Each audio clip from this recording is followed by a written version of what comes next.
सभी का प्रश्न है कि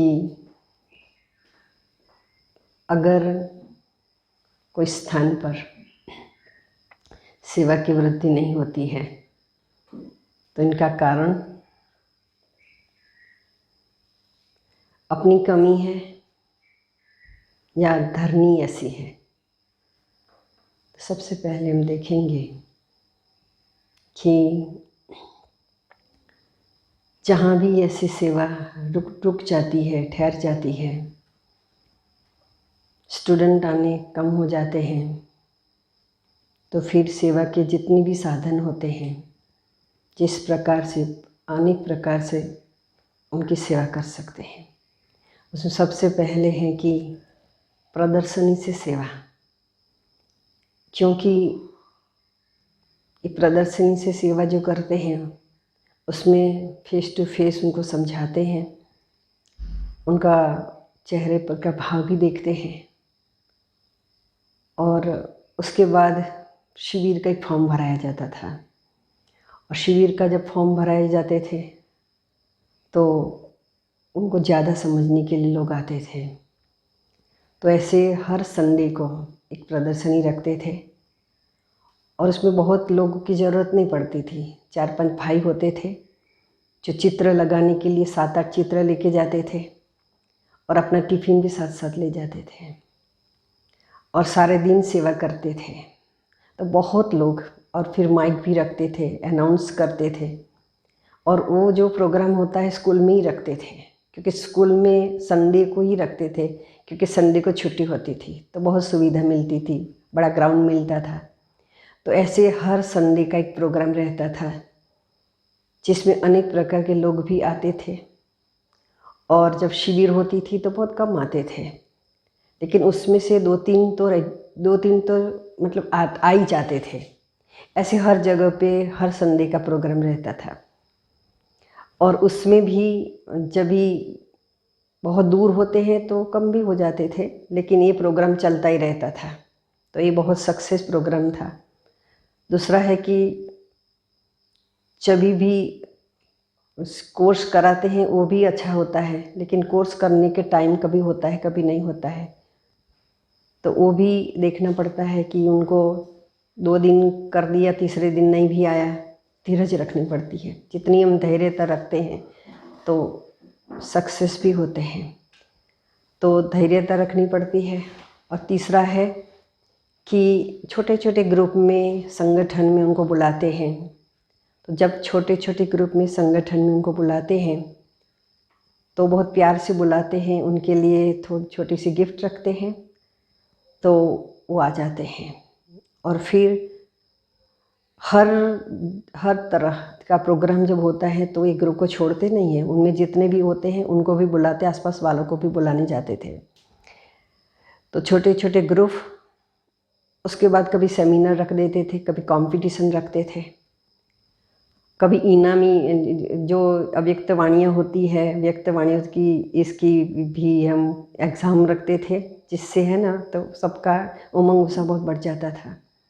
कौन पहले आएगा, कौन पहले आएगा, ऐसा होता था। तो सारे जितने भी साधन हैं उन साधनों का प्रयोग करना चाहिए। और भी कई साधनें हैं जिसका प्रयोग करने से लोगों को हम जागरूक कर सकते हैं। उसके बाद हम जब भी कोई बीमार होता था तो हमारी दीदी कहती थी कि स्टूडेंट में कोई भी बीमार होते हैं तो देखने के लिए भेजती थी हमको कि जाओ भोग लेके जाओ। और जब उनके पास जाते थे आधी बीमारी उसकी जैसे ख़त्म हो जाती थी। भोग देते थे और दीदी की याद भी देते थे, तो बहुत ही उनको भी अच्छा लगता था कि जल्दी जल्दी ठीक होकर के आ जाओ। और कोई भी ज़रूरत हो, दवाई की ज़रूरत हो, कोई भी ज़रूरत हो तो बताना, अपने भाई बहन आपकी सेवा ज़रूर करेंगे। तो करने का मतलब कि ऐसा भी नहीं होता कि वो कहते थे, लेकिन ये इतना कहने से भी उनका दिल बहुत ही अच्छा हो जाता था। उनको लगता था आधी बीमारी हमारी ख़त्म हो गई, हमारे पास भी कोई है। और सबसे ज़्यादा सेंसिटिव जो होता था वो मृत्यु प्रसंग होता था। उसमें भी किसी स्टूडेंट का कोई भी शरीर छोड़ता था तो दीदी कहती सफ़ेद चादर लेके जाना और सूखड़ का हार लेके जाना। तो कभी परिचित है नहीं परिचित है तो भी हम जाते थे, तो उनको इतनी भावनाएं बैठ जाती थी। सबसे ज़्यादा भावनाएं हमने मृत्यु प्रसंग में देखा है। और उसमें भी जब भी चद्दर उठाते थे और एक टैप भी ले जाते थे, तब तो टैप रिकॉर्ड था तो ले जाते थे और गीत बजाते थे, सब शांति से खड़े रहते थे। और उसके बाद विधि पूरी होने के बाद हम उनको, उनके परिवार में जो बड़े होते हैं उसको कहते हैं अगर हमारी ज़रूरत हो तो यहाँ भी हम आ सकते हैं। तो फिर हमको 3-4 दिन के बाद बुलाते थे, तो वहाँ मृत्यु प्रवचन होता था। और मृत्यु प्रवचन में एक बात की हमने विशेष देखा था कि जब भी दूसरे कोई भी प्रसंग होता था, शादी होती थी या कोई भी गिफ्ट, कोई भी बर्थडे प्रोग्राम होता, उसमें इतना नहीं आते थे, लेकिन ये मृत्यु प्रवचन में तो भावनाओं के कारण बहुत लोग आते थे और फिर वो प्रोग्राम चलता था। तो फिर से निमंत्रण मिलता था कि हमारे पास आप आना। जब भी कोई का मृत्यु हो जाता था तो तुरंत ही दीदी को फ़ोन करते थे कि बहनें आएगी ना, दीदी के यहाँ ज़रूर आएगी। तो ऐसे मृत्यु प्रवचन का बहुत प्रभाव पड़ता था। और उसके साथ साथ बाहर के लोग सत्यनारायण की कथाएं बहुत करते थे, तो सत्यनारायण की कथा का एक बुक्स बना दिया था जिसमें उनका कॉन्ट्रास्ट और हमारा उसमें अच्छी तरह से बताया था। तो जब ये सत्यनारायण की कथा सुन लेते थे, उसके बाद हमारी कथाएं सुनते थे, तो उनको लगता था कि कितना ये लीलावती कलावती तो कुछ नहीं है, तो उनको बहुत अच्छा लगता था। तो ऐसे अनेक प्रकार से सेवा के साधन यूज़ करते थे। हमारा दीदी जी कहीं जाती नहीं थी, लेकिन हमको भेजती बहुत थी। और हमको भी उस समय ऐसा लगता था दीदी क्यों हमारे पीछे पड़ जाती है, लेकिन हमें मालूम नहीं था कि यहाँ बैठे बैठे, जैसे बाबा संदली पर बैठे बैठे सारी दुनिया की मतलब कि कितना सेवा करते हैं, तो दीदी भी हमारी बहुत सेवा करती थी। और कोई भी प्रोग्राम में हमको कभी भी मना नहीं करती, लेकिन उसकी एक बात रहती थी कि आप कहीं भी जाओ ना, किसी से कुछ मांगो नहीं, किसी से कुछ भी नहीं मांगने का। और हम जब जाते थे तो वो लोग बहुत भावना से हमको बोलते थे आप ये ले जाओ, ये ले जाओ। दीदी ने हमको स्ट्रिक्ट बोला था कि वहाँ से कुछ भी नहीं लाना है, उसका प्रभाव बहुत गलत पड़ता है। तो कभी वो हमको जब प्रवचन करते थे तो जैसे गुरु दक्षिणा होती है वैसे हमको देते थे, तो हम कहते थे नहीं हमको नहीं हमको आप अपने पास ही रखो। तो उनको भावना और ही बढ़ जाती थी, और ही उनके पास कुछ कुछ होता था वो देने चाहते थे लेकिन लेते नहीं थे, तो भावनाएं उनकी बहुत बढ़ जाती थी। हम कहते आप इतना ही करो, इस सेंटर पे आओ, सेंटर पे दीदी आपको बहुत याद करती है। तो क्या होता था कि दीदी है ना, तो इनको मिलती थी और इतनी अच्छी बातें करती थी। और दीदी का एक नेचर था कि वो सबको भोजन ज़रूर खिला देती थी। तो हमने बोला कि देखो भोजन दीदी कराती है, तो दीदी ने बोला देखो प्रवचन है ना वो आप मुख से करते हो, पेट में भी कुछ जाना चाहिए, दोनों तरफ से अटैक होगा तो व्यक्ति जल्दी से बच जाएगा, ऐसे कहती थी। तो उनकी सेवा का जो रूप था बहुत अलग था और बहुत उमंग सा रहता था। कोई भी मेला हो तो सबसे पहले हम करेंगे, ऐसा रहता था। कोई भी प्रोग्राम होता तो सबसे पहले हमारे को ही करना है, कुछ भी हो जाए, मीटिंग्स हो कुछ भी हो, लेकिन दीदी ज़रा भी हिम्मत नहीं हारती थी। और हमने देखा कि उसी समय में दीदी थी जोन इंचार्ज, बहुत जल्दी से हो गई थी, लेकिन कभी कभी हमको कहती थी कि चलो हाँ जाना है तो एसटी बस स्टैंड तक, क्योंकि तो उस समय गाड़ियाँ वाड़ियाँ नहीं थी, तो हमको कहती चलो, तो हम तो बैग भी नहीं उठा सकते थे। और दीदी एक बैग उठाती थी और हम पीछे देखती थी, हम बहुत पीछे रह जाते, बोला इधर आओ, दोनों बैग उठा के हम उनके साथ साथ दौड़ते थे और एसटी में बैठते थे दीदी। मुझे ऐसा लगता था कि इतनी सिंपल ऐसी ऐसी बातें थी जो व्यक्ति को जल्दी से मतलब कि ऐसा होता था कि ये इतनी बड़ी दीदी और एसटी में जा रही है, तो लोगों का प्रभाव बहुत पड़ता था।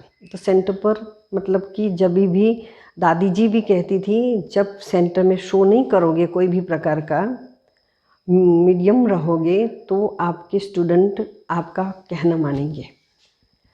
तो हमको एक बात याद आई कि बीजापुर में क्या हुआ था, एक सेंटर था उसमें ज़्यादा स्टूडेंट नहीं आते थे, लेकिन फिर भी बहुत प्रोग्राम करने के बाद भी कुछ आते थे। लेकिन उन्होंने क्या किया, उनके माता पिता थोड़े संपन्न थे, वो देखते थे यहाँ तो टेबल नहीं है, सोफ़ा नहीं है, कुछ भी नहीं है, तो उनके घर से ना फैन ला दिया, सोफ़ा सेट ला दिया, कुर्सी ला दिया। तो स्टूडेंट ने देखा यहाँ तो कोई अभाव ही नहीं है, तो एक बार उनके पास प्रोग्राम हुआ घरों में, उन्होंने बोला बहन जी हमारे घर में है ना शादी का प्रोग्राम, हमारे भाई के पास है, हम सोफ़ा नहीं है, अब दोगे क्या? उल्टा हो गया। तो दादी हमेशा कहती थी सेंटर पर बहनों को, जब भी टीचर की भट्टी होती थी तो कहती वो शो नहीं करने का, आपके पास जो भी है ना, चाहे पैसा भी हो चाहे चीज़ वस्तुएं, शो नहीं करो, सिंपल रहो। सिंपल रहोगे तो स्टूडेंट को आने का अच्छा लगेगा। तो ये दादी जी की, प्रकाशमणि दादी जी की सलाह थी ऐसी। तो फिर मतलब हर प्रकार से सेवा का साधन से अगर हम प्रयत्न करेंगे तो हो सकता है। दूसरी बात धरनी की है।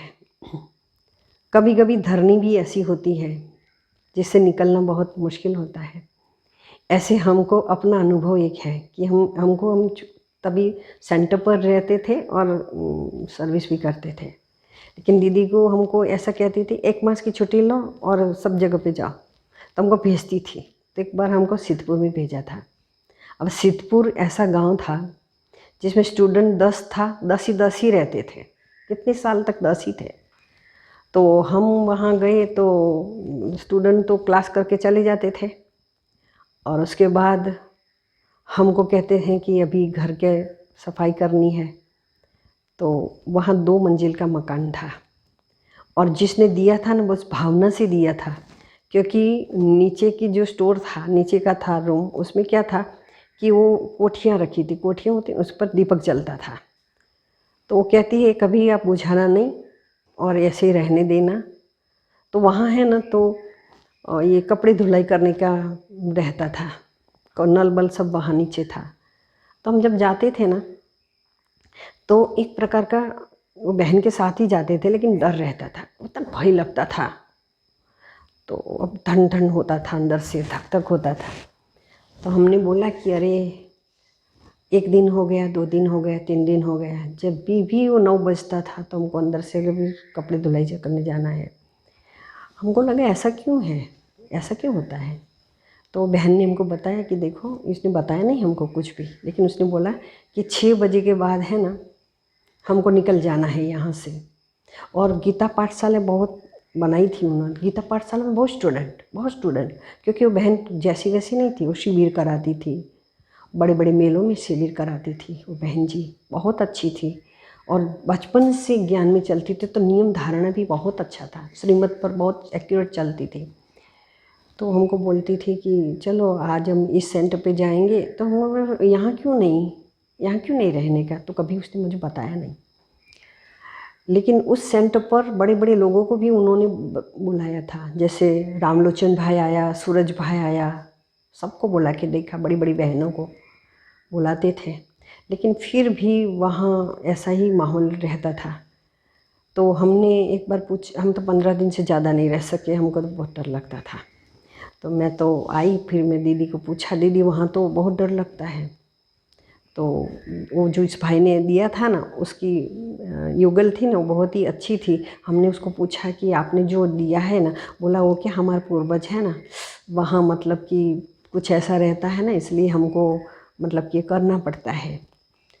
तो वहाँ स्टूडेंट बढ़ता ही नहीं था। बहन इतनी परेशान थी, 10 साल हो गया। उसके बाद एक बार मधुबन में आई थी। मधुबन में उस समय दादी जी है ना, तो अपना किचन में बैठी थी। तो मुझे बोला कि मुझे बहुत परेशानी है, कौन सुनेगा मेरा। तो मैंने बोला गुलछा दादी से बताओ। तो दादी को हमने बोला ये आपसे मिलना चाहती है। तो बोला अच्छा मैं कमरे में जाती हूँ, वहाँ आना। मैं भी साथ में गई थी। तो उन्होंने बताया, मैं कैसे बताऊँ मेरी दादी को। मैंने बोला नहीं शुरू करो, कोई बात नहीं। तो दादी जी ने बोला स्थान चेंज करो। लेकिन दीदी वो जो फ्री में मिला था, उस समय तो कुछ मिलता नहीं था, रेंट पर मिलता था, इतनी मतलब पैसा इतना नहीं होता था, तो रेंट पर लेते थे। मकान किसी का नहीं था उस समय। तो उन्होंने बोला ये तो फ्री में मिला है, दीदी कहती है, और क्यों आप ऐसे करते हो।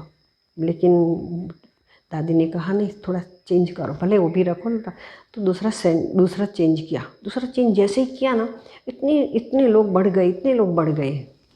तो ये भूमि का प्रभाव था, क्योंकि वहाँ प्रेत का ज़्यादा रहता है, इसलिए वहाँ नहीं, लोग आने से ही डरते थे।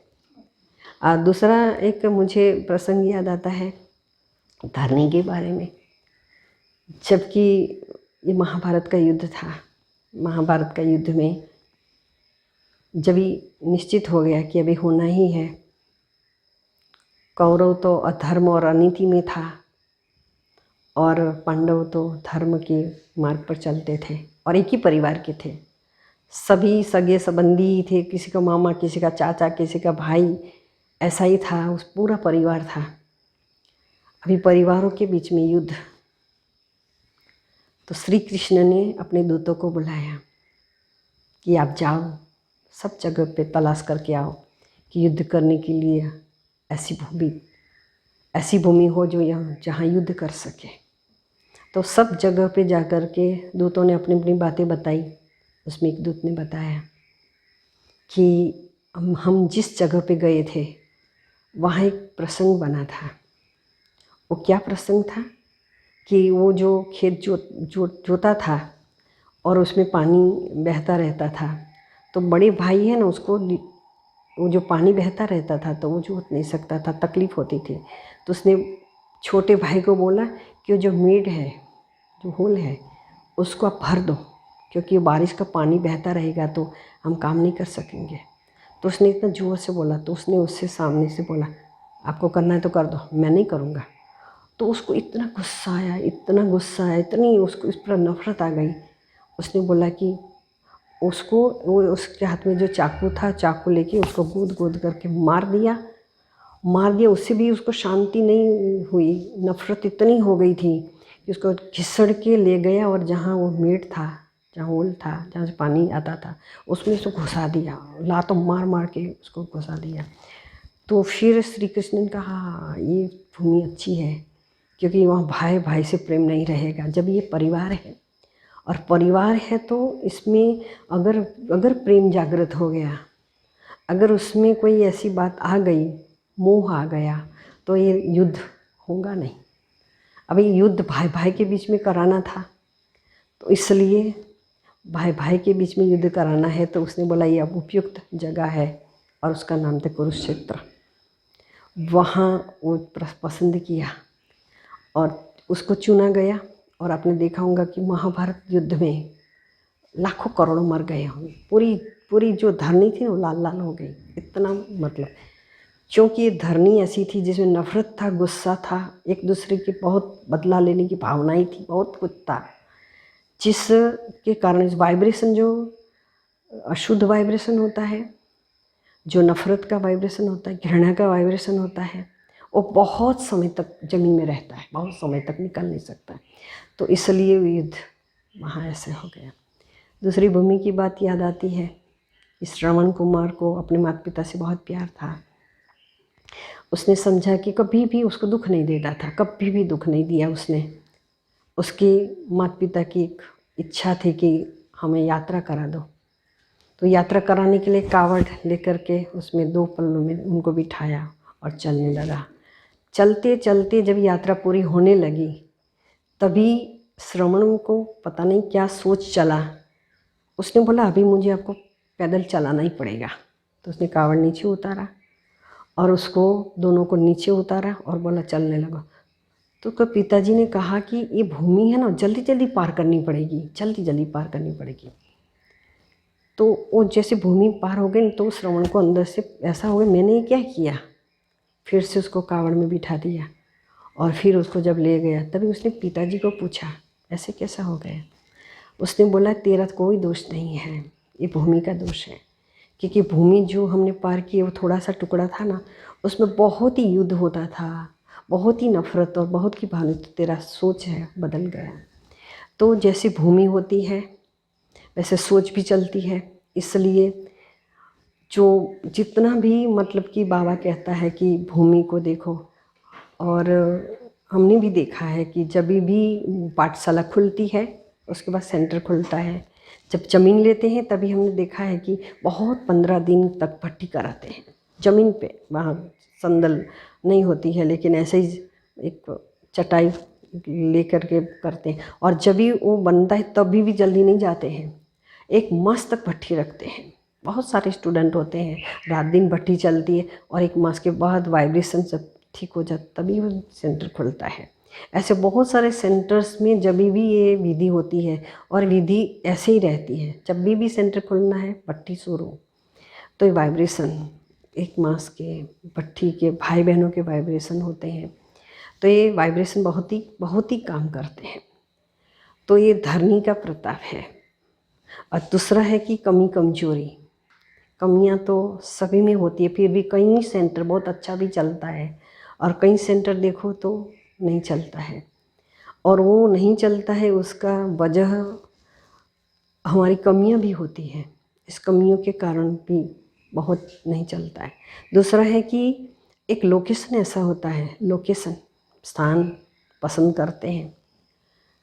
हमने सुख शांति भवन में देखा कि अपने सामने तो है ना, तो रास्ता है, हाईवे जैसा है, लेकिन पीछे का जो था ना वो बहुत ही अच्छा नहीं था, क्योंकि वहाँ जो रहते थे ना वो रात दिन मजदूरी करने वाले थे, जिनको जरा भी मतलब कि इतना काम होता था। सुबह में निकल जाते थे, रात को आते थे, रात को भोजन बनाते थे। तो वहाँ कितना भी हम उनको बोलने जाते थे, तो भी कभी राखी का प्रोग्राम होता था तो भी हम उनको बोलने जाते थे कि आप आइए, या तो पीछे ही रहते हो, तो भी वो नहीं आ सकते थे, क्योंकि कहते हमारे पास टाइम नहीं है, हमारे पास कमाई का जो रोज़ की कमाई हम रोज़ करते हैं। दूसरे हमारे सामने जो बड़े बड़े बिल्डिंग वाले थे, उनको जब कहते थे तो बोला कि बहन जी हमको भगवान को याद करने की अभी क्या ज़रूरत है, मेडिटेशन करने की हमको क्या ज़रूरत है, हमको कोई ज़रूरत नहीं है, हमारे पास सब कुछ है, सुविधा है, सब कुछ है। मैं कभी तो आओ। बोला नहीं, जब ये ऐसा टाइम आएगा, अभी हम इतना यंग है, हमको क्या ज़रूरत है, हम ये अभी थोड़ा सुख भोग ले, उसके बाद जब हमारी उम्र हो जाएगी तभी हम आएंगे। इनका ये प्रश्न होता था। तो दोनों ही मतलब कि बहुत ही मेहनत करने के बाद सुख शांति भवन में इतने स्टूडेंट नहीं बढ़े, लेकिन जो हम गीता पाठशाला में जाते थे वहाँ बहुत स्टूडेंट हो गए। यहाँ जो था उसके डबल ट्रिपल हो गए थे, इतने सारे स्टूडेंट्स हो गए थे। तो वाइब्रेशन व्यक्ति की कमियों के कारण भी। और दूसरा है कि हमने एक सिटी का नाम सुना था जिसमें बहुत बाबा के समय की वो बहन थी, और वो बहन ऐसी थी, अब बूढ़ी हो गई थी, लेकिन वो है ना किसी को, क्योंकि शुरुआत में क्या है कि वो बहुत कम पैसे में काम करते थे, बहुत कम पैसा यूज़ करते थे ना, तो बहनें उनके पास आ गई थी। बहनें तो थी, लेकिन खाना बनाते थे तभी भी देखने जाती थी, बहुत टिक टिक होती थी। अगर खाना किसी ने लिया वो भी टिक टिक, कोई प्रोग्राम बनाना है तो भी वो बजट के बारे में बहुत टिक टिक, तो है ना बहुत सारी परेशान हो गई थी। और उसी एरिया में दूसरे यहाँ के स्टूडेंट, यहाँ वाले जो रहने वाले थे, वो दूसरी जगह पे जाते थे। दूसरी जगह पे इसलिए जाते थे कि भाई ये बहुत दूर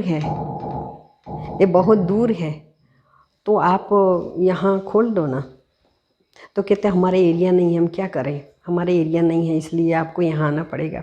बहुत समझाया बहन जी को कि भाई आप यहाँ हमको आने दो, नहीं तो आप यहाँ तो कुछ आपके पास तो है तो होता नहीं। लेकिन वो बोला नहीं, ये नहीं होगा, हमारी एरिया में आपको नहीं आना है। लेकिन बहुत समझाने के बाद उसने बोला, तो वहाँ है ना 2-3 किलोमीटर में बहुत सारे सेंटर खुल गए, बहुत सारे स्टूडेंट आने लगे। तो ये भी अपनी एक कमी होती है कि किसी को मतलब कि अपना ही चलाना, मैं जो कहूँ वही करना, मैंपन आता है, देहाभिमान आता है। दूसरा है कि जब भी कोई बहनें सेंटर पर बहुत ही अप टू डेट रहती, अप टू डेट माना कि उसकी एक सलवट भी नहीं पड़ती है, तो थोड़े समय के लिए वो लोग हैं ना बहुत प्रभावित हो जाता है, उसके रूप से प्रभावित हो जाता है, उसके बोलने की, उसकी वाणी से प्रभावित हो जाता है, लेकिन वो लंबे टाइम नहीं चलता है। 1-2-3 साल में मालूम पड़ जाता है, और उसके बाद धीरे धीरे जो प्रभावित हुए हैं, कोई रूप से प्रभावित हुए हैं, कोई उसकी वाणी से प्रभावित हुए हैं, वो हमेशा नहीं चलता है। उसके बाद फिर धीरे धीरे लोग आना बंद कर देते हैं। तो कमी है अपनी। तीसरा है कि कोई इंचार्ज बहनें होती हैं ना, तो सभी स्टूडेंट के साथ समानता का व्यवहार नहीं करती है। अगर उसके पास स्टूडेंट होते हैं ना, कोई पैसा वाला भी होता है और कोई गरीब भी होता है।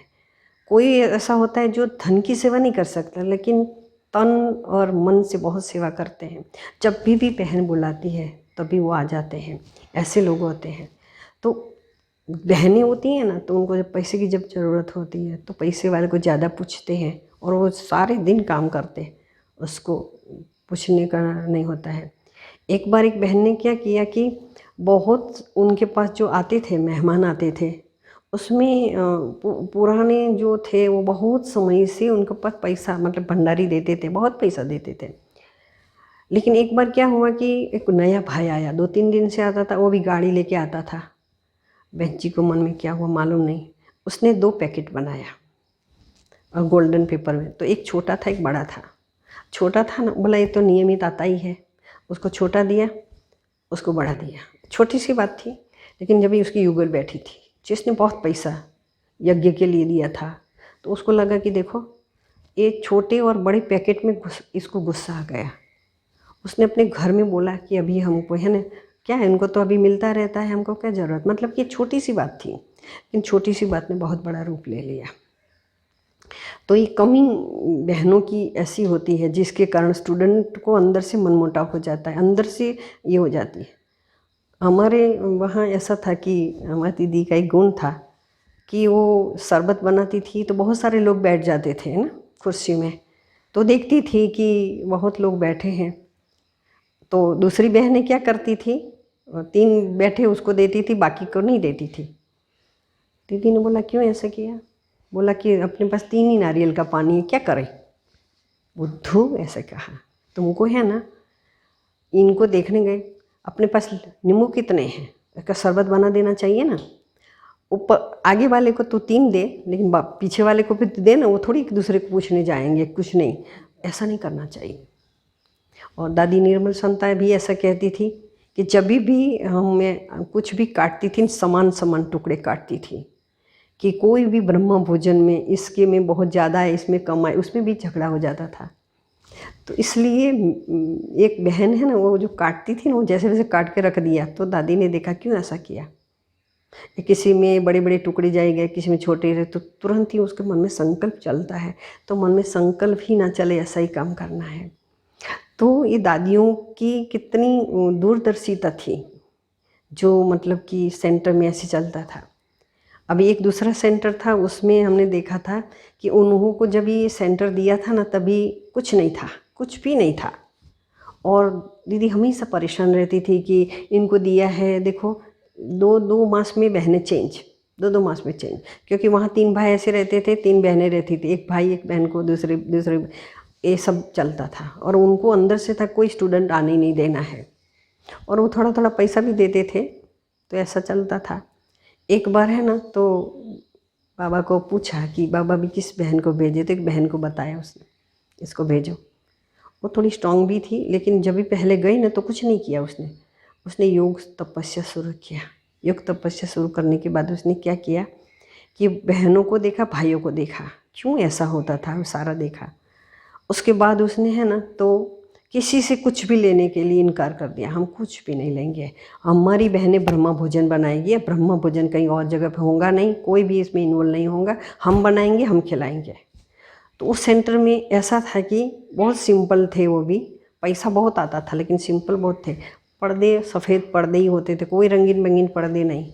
आप देखो ना कि बहुत क्वालिटी वाले होते थे, लेकिन सिंपल लगते थे।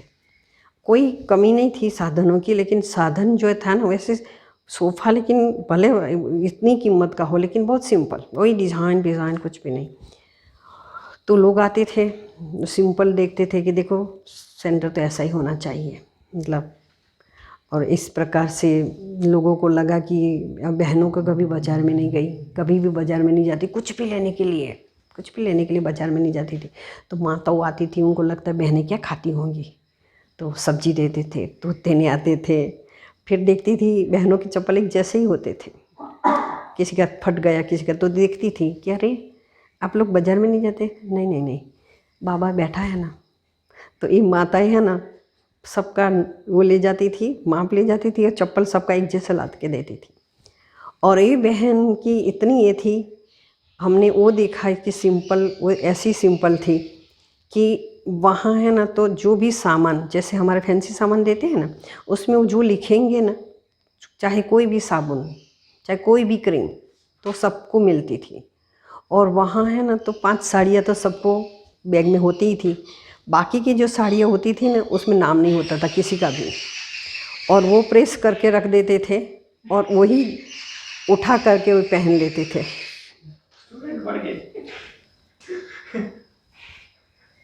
वो पहन लेते थे। तो और 3 बाथरूम थे, बहुत अच्छे थे, लेकिन उसमें एक ही जैसी जगह, एक ही जैसा साबुन रखते थे धुलाई करने के लिए। और हमने वो देखा कि बहन जी का कोई ऐसा नहीं था कि बहन जी अलग वो अलग, खाना पीना साथ में, एक दूसरे की राह देख के खाते थे। और वो बहन जी कभी बाहर नहीं जाती थी, वो बहनों को भेजती थी। लेकिन बहनों को भी सिखाया था कि वहाँ से, क्योंकि गांव में बहुत कुछ मिलता है, कभी तरबूजा, कभी खरबूजा, कभी बहुत कुछ मिलता है सामान। तो भी उन्होंने बोला कभी उनको लेके नहीं आने का, उनको इतना ही बोलने का कि आप सेंटर पे आ जाना, सेंटर पर ही लाना। तो सेंटर पर आते थे तो बहन जी की एक और भी आदत थी ऐसी कि जब भी कोई आता था तो सारी बहनें बैठती थी, ऐसा नहीं कि वो अकेली बैठती थी। उससे क्या होता था, बहनों को लगता था कि देखो हमको भी इन्वॉल्व करते हैं। तो सेंटर इतना अच्छा चला, इतना अच्छा चला कि वो उनको उस सेंटर में एक ही मोबाइल वहाँ ही रहता था, जिसको भी बात करनी उस मोबाइल से करते थे। और जहाँ भी गीता पाठशाला में जाते थे तो वहाँ वो भाई है ना, वही फ़ोन कर देता था कि बहन पहुँच गई। जब निकले तभी बोला कि अब निकल गई है, गाड़ी में आ रहे हैं। तो फ़ोन की ज़रूरत नहीं पड़ती थी। तो फ़ोन लेके जो सारे दिन बैठते वो भी नहीं होता था।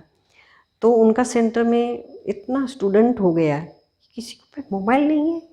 तो क्या था, रिमाइंडर भी लगे तो मोबाइल का ज़माना, किसी के पास ये नहीं है। एक मोबाइल रखा था, किसी को भी कहाँ भी बात करनी है, ऐसा ज़रूरी नहीं कि बहन के आगे करें, कहीं भी कर सकते हो आप, लेकिन आप इस मोबाइल से करना। तो वो इतना सिंपल था कि लोगों का कांटेक्ट बहुत बढ़ गया। लोग आते थे, बड़े बड़े लोग भी आते थे, और वहाँ मृत्यु प्रवचन बहुत चला था, जिसमें एक एक मृत्यु प्रवचन, क्योंकि वो है ना ऐसा लोग थे कि जो सेंटर पे आ ही नहीं सकते थे, क्योंकि बड़ी बड़ी फैक्ट्रियों का मालिक थे, बॉम्बे में, कलकत्ता में, दिल्ली में उनकी फैक्ट्री होती, लेकिन मृत्यु प्रवचन में वो ज़रूर आ जाते थे। और मृत्यु प्रवचन से इतने प्रभावित हो जाते थे, पैसे तो बहुत थे, और इसी प्रसंग में तो आना है तो 10,000, 15,000, 20,000, 50,000 दे के जाते थे, आपको बताऊं। और सारी बहनों को मृत्यु प्रवचन की एक कॉपी दे दी थी, रोज़ ही पढ़ती रहती थी। और उसमें ऐसा भी नहीं कि यही बहन जाए, जिसकी भी ज़रूरत है, जिसका भी काम नहीं, वो सब चाहते थे। तो लोगों को ये भी जेलसी भी नहीं थी कि इसको ही क्यों भेजते, इसको क्यों नहीं भेजते थे। घर का काम भी सबको रोटेशन में दिया था कि इसको आज बनाना है, इसको कल बनाना है, ब्रह्म भोजन साथ में बनाना। और कोई भी परिवार जो आते थे उनको ये लोग ब्रह्म भोजन जहाँ बनता है वहाँ उनको भोजन बनाने की वो नहीं देते थे, क्योंकि गृहस्थी होते हैं, इसलिए नहीं, बहनें ही बनाती थी। बड़ा बड़ा ब्रह्म भोजन भी बहनें बनाती थी। तो ये उनकी एक आदत थी, जिसके कारण सेंटर बहुत फूला फाला। और दूसरा है कि यहाँ जो राजस्थान में कहते हैं कठिन कठिन धरा है, धरा ऐसी है। तो उसमें भी क्या हुआ कि जब ही एक ट्रांसफ़र का टाइम आया था, ट्रांसफ़र हुई थी, ट्रांसफ़र का जब टाइम हुआ था, उसमें दादी ने कहा था 2-3 साल पहले, बाबा ने भी कहा था ट्रांसफ़र होनी चाहिए। तो दादी ने कहा, बाबा ने कहा तो ट्रांसफ़र करो, एक सेंटर की बहन दूसरे सेंटर पे जाएगी। उसमें क्या हुआ कि बहुत सारी बहनें हैं ना, तो अपने जो सेंटर पर इतनी ये नहीं थी, लेकिन जिस सेंटर पर भेजा वहाँ बहुत कुछ था। तो जब भी निकले तो क्या हो, वहाँ की भंडारी, और वहाँ जब निकलते हैं तो स्टूडेंट को क्या होता है, गिफ्ट देते हैं, पैसा देते हैं। तो एक गिफ्ट और पैसा सब कुछ अपने साथ में ले आते हैं, और साथ में उसके नंबर, उसका एड्रेस लेके आते हैं, क्योंकि कनेक्शन रहे तो सेंटर की आमदनी बढ़ती रहे। वो तो ईमानदारी जो होती है ना, अमानत में खयानत, वो बहुत बहुत अच्छा काम नहीं करती है। तो उसमें क्या हुआ कि बहुत सारी बहनों ने ऐसा किया, लेकिन कोई कोई बहनों ने ऐसा नहीं किया। तो भंडारी का बहुत कंप्लेन आई, बहुत कंप्लेन आई। दादी के पास रोज़ कंप्लेन आती थी, हमारे सेंटर में ये चला गया, हमारे सेंटर का स्टूडेंट वहाँ चला जाता है, बहुत कुछ कंप्लेन आ गई। और स्टूडेंट भी क्या करते थे, अभी नई बहन आ रही है तो उन्होंने कोई कोई सेंटर पर तो अपनी भंडारी है ना वो अलग रख दी, अपना सामान थोड़ा सा था ना वो अलग रख दिया, बहन को पलंग जो है ना उसकी गद्दी अलग रख दिया, और जैसे एकदम खाली कर दिया। वैसा एक सेंटर था, और जिसमें ये राजस्थान में तो मोहिनी बहन थी उस समय ना, तो उन्होंने एक बहन को वहाँ भेजा, नीमच में भेजा था।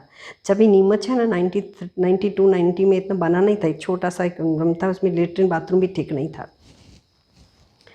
तो फिर वहाँ जब वो बहन गई, लेकिन वहाँ की बहन फिर उसके पास गई, तो उसने बताया था जो भी बहन अपने पास आए उससे कोई भी काम नहीं लेने का, सिर्फ मुरली चलाए, क्लास करावे और सभी भाई बहनों को मिले, लेकिन ऐसा नहीं कि उससे कोई स्थूल काम कराओ, बिल्कुल स्थूल काम नहीं कराने का।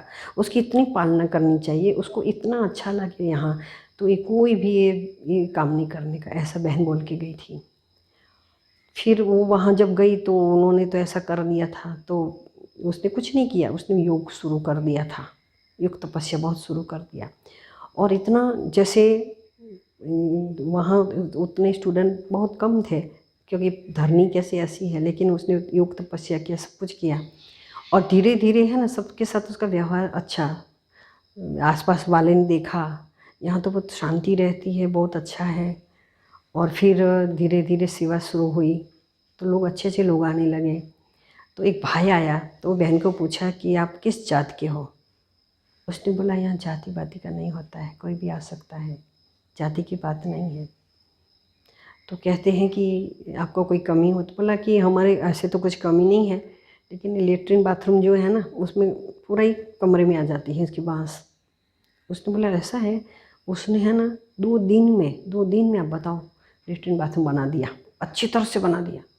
तो भाई जो वहाँ जहाँ था ना, उसने बोला कि ये क्या जादू हो गया, इतना हुआ नहीं, अभी ये हो गया। और धीरे धीरे आसपास वाले आने लगे, स्टूडेंट बढ़ने लगे, स्टूडेंट इतने बढ़ने लगे तो फिर कंप्लेन आने लगी कि वो जो वहाँ विशेष भाई है ना, उससे इनकी बहुत दोस्ती हो गई है, हो गया वो गया, उसके उसके ऊपर ये भी बहुत लगे।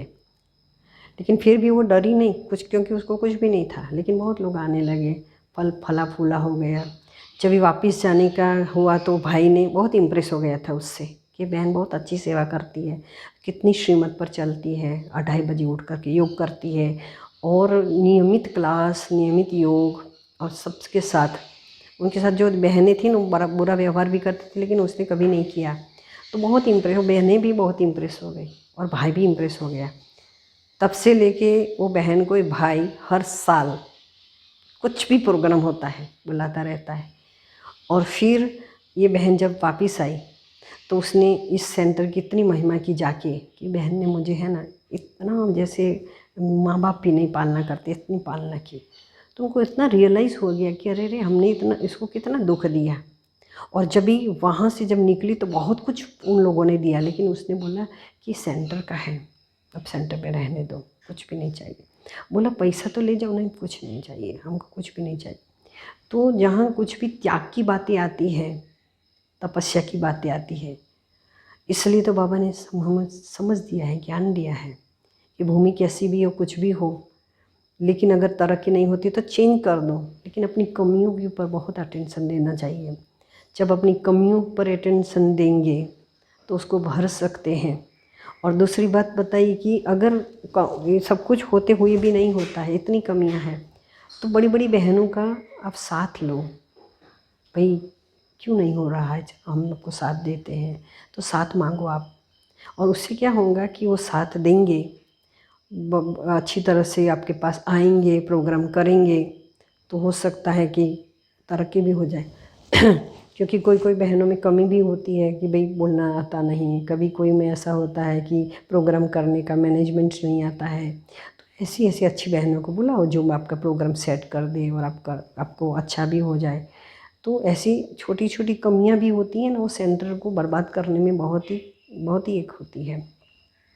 तो ये छोटी छोटी कमियां हमें अगर पता नहीं है तो हमको जो बताते हैं ना, उससे भी तो सीखना चाहिए कि भाई ऐसा नहीं होना चाहिए, ऐसा होना चाहिए। लेकिन मानने के लिए तैयार इसलिए नहीं होते कि देहाभिमान भी है, इंचार्ज है, उसको कौन कहेगा। तो इसलिए इस ज्ञान मार्ग में बाबा ने कहा है कि त्याग तपस्या का बहुत महत्व है। क्यों? क्योंकि हम जो पांडव वन में रहते वो कैसी जगह थी। चलो कोई कहते हैं ब्रह्मा बाबा में तो शिव बाबा आया तो सभी ठीक कर दिया, लेकिन इस यहाँ आने के बाद आपने देखा होगा माउंट आबू से जब यहाँ आते थे तो सभी के सिर पे बड़ा बड़ा थैला था, वो कोई इतना ट्रांसपोर्ट नहीं था, सब चल चल के आए। 25 साल की उम्र थी उनकी। कभी प्रश्न नहीं हुआ कि बाबा हमको क्यों चला रहा है। और ऐसी जगह पे रखा जहाँ स्मशान घाट था, वहाँ भी ज़मीन कैसी थी, स्मशान घाट भूत प्रेत दिखाई देता था। बाबा ने कैसे चलाया उनको। तो मतलब कि वाइब्रेशन, और तो बजे उठ के योग करो, ये करो, तो वाइब्रेशन का बहुत फ़र्क पड़ता है। तो योग का वाइब्रेशन इतना फ़र्क पड़ता है, इसलिए बाबा ने कहा है जहाँ भी कुछ नहीं चलता है। तो अभी हमारे लॉकडाउन में तो कोई सेवा ऐसी हो नहीं रही है, झूम झूम प्रोग्राम हो रहा है। तो लोग भी कहते हैं एक एक प्रोग्राम जो होता है उसमें कहते हैं कि 4 क्लास होता है। एक व्यक्ति यूट्यूब में क्लास 1 घंटा सुनती है।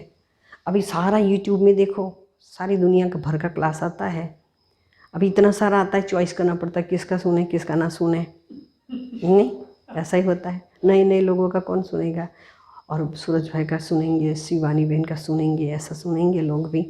तो कहने का मतलब है कि वो उसमें भी नहीं जाओ, उसमें भी, ये भी तो एक माया है।